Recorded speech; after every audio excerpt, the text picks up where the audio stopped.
Hey, welcome back to the Big Ranch Show. Thank you for joining me.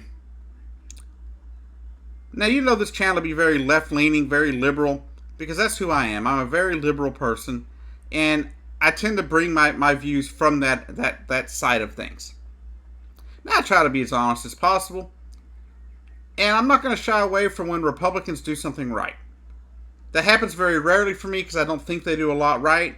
But in this case, here in Texas, I think our state legislature, along with our Governor Greg Abbott, actually signed a few bills this year that were actually helpful to my fellow Texans, and I think will be long-term help for the state. We're going to start with traffic cameras. Now, you got those traffic cameras that sit there on the stoplights and stuff and try and catch you if you run a red light or whatever. But there's been a lot of problems with these lights, or these cameras, and how they work. A lot of times they're set wrong or whatever, and they will grab people's license plates from parking areas or people that are parked on the side of the road legally, and they'll be given citations for moving violations that they never did, such as running a red light. So Governor Greg Abbott has outlawed the use of these in the state of Texas. They weren't really having a lot of effect on preventing accidents, and they weren't really doing anything except, as some people saw, invading their privacy and giving them tickets for things they didn't do. So those are gone. As of September of this year, those light cameras will no longer be allowed in the state of Texas, and cities will have to remove them. Another cool thing that I think he did, though, was allowing the delivery of beer and wine to your home. Whether, when you're ordering food or whatever from places that offer beer and wine, they'll now be able, if they deliver, they'll now be able to deliver beer and wine to your home. I think this has got a number of good things it could be good for. One, I think it'll be good for people that like beer and wine, that don't want to have to get out, and they want just get a glass of wine or something, or a bottle of wine or whatever it may be. As well as, I think, people that want to go on a beer run, a lot of times those people are already a little bit intoxicated. One, this will help keep them off the roadways. I think it'll help prevent at least some drunk driving fatalities here in the state. And I think it'll be overall helpful, just for the safety of everyone involved. So I think this is a good idea. I think it's something that's long overdue. And I think it's something we need here in the state of Texas. Now, Greg Abbott, can you focus on getting rid of some of those other blue laws we have on the books, such as selling alcohol on Sunday and buying a car on Sunday? Could we move past some of that, please? And this takes me to another good thing that I think he did. And this creates an entirely new industry here in the state of Texas: commercial oyster farming. Something we haven't had legally in the state in pretty much ever.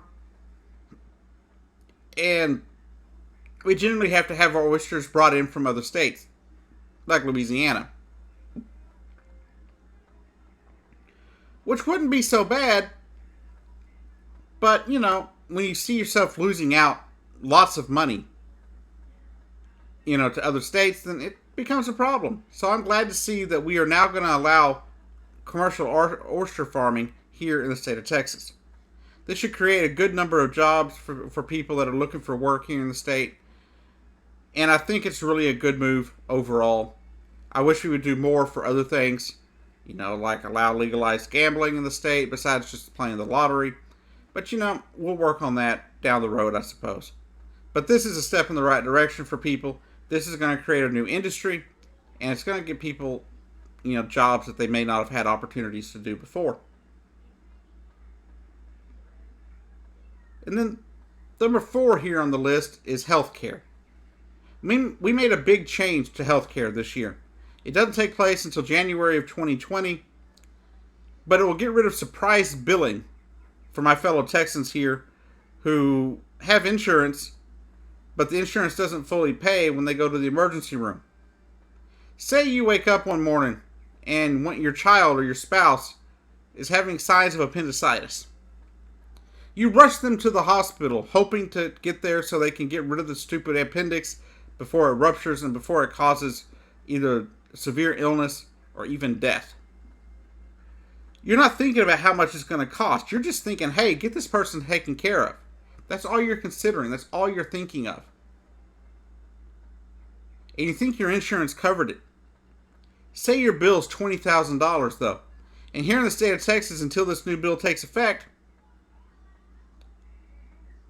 your insurance only paid $4,000 of that $20,000. Well, the hospital could then bill you for that extra amount, that extra $16,000 that your insurance didn't cover. And this puts a lot of people in some bad shape. Some people have even had hundreds of thousands of dollars that have been sprung on them at the last minute after they thought their insurance paid. But this right here will take the patient completely out of the payment process here. If they have insurance, the two people that will deal with it will be the insurance industry and the hospital that performed the surgery. No longer will the patient be drugged down in the process of making sure the hospital gets paid what the hospital feels they deserve. The insurance and the hospital will go through a baseball type, as Greg Abbott put it, a baseball style arbitration,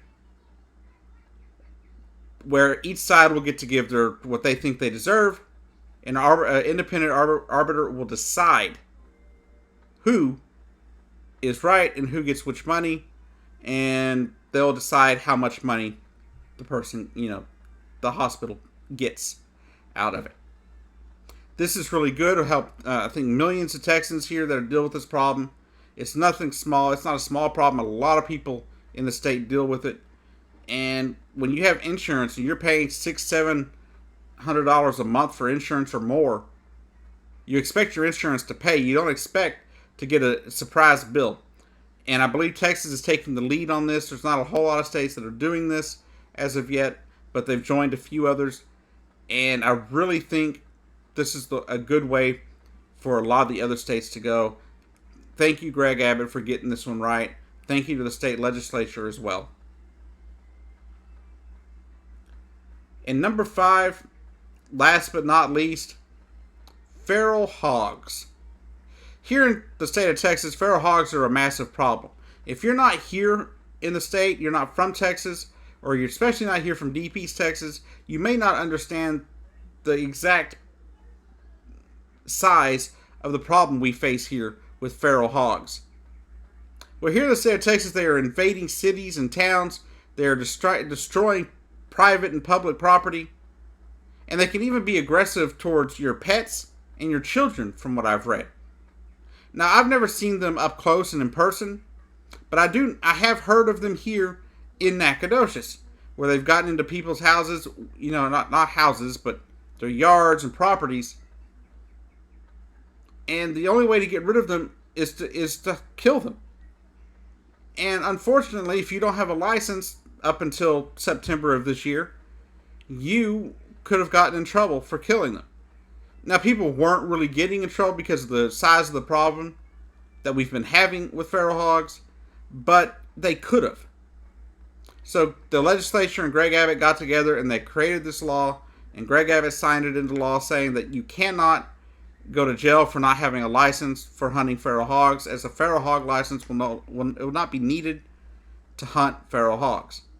Now, I've seen some people saying that this could be a problem for law enforcement to have to handle, because you won't know. I mean, if they're out hunting, supposedly, they could be out poaching, and all they'd have to tell you is, oh, we're hunting feral hogs, and the game warden would have to let them go.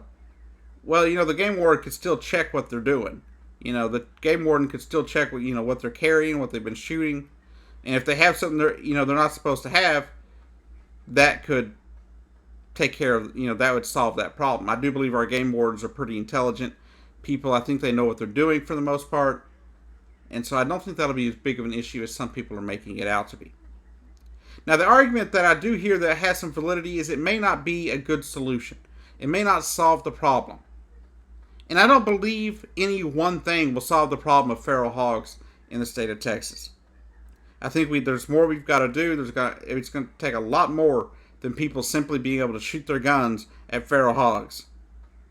we're going to have to make sure that we find a way to curtail the numbers of feral hogs in the state. Because it's getting out of hand, it's causing a lot of damage, it's costing a lot of money.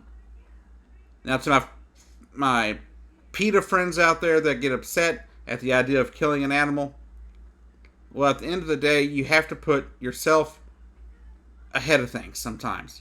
Sometimes you got to put your property and your family and your pets above that of a wild animal. And I'll admit, when I first heard this idea of killing feral hogs, I was like, why? Because I hadn't heard about them. I had not heard about the damage they were causing even in my own city here. But I discovered through research and stuff, finding out that this is a massive problem, especially in Deep East Texas. In other parts of the state as well, but I know here in Deep East Texas, these feral hogs are a major problem. And we've got to do something to curtail their numbers. So it's nothing about being anti-animal or thinking that you just should go willy-nilly killing animals. But you got to do something. I believe humans must be protected in this instance. I believe our property and businesses should be safe. And I believe you should have to do you should be able to do what you need to do to make your area safe, to make your town safe. So this is the last of 5 laws that I thought Greg Abbott signed here in the state of Texas that'll be really good for the state.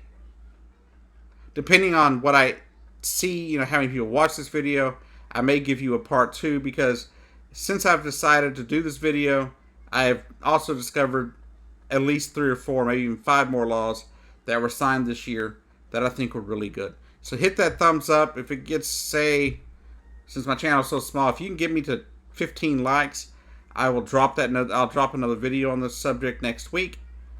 Anyhow, y'all have a great day. I'll see you down the road. Have a great day.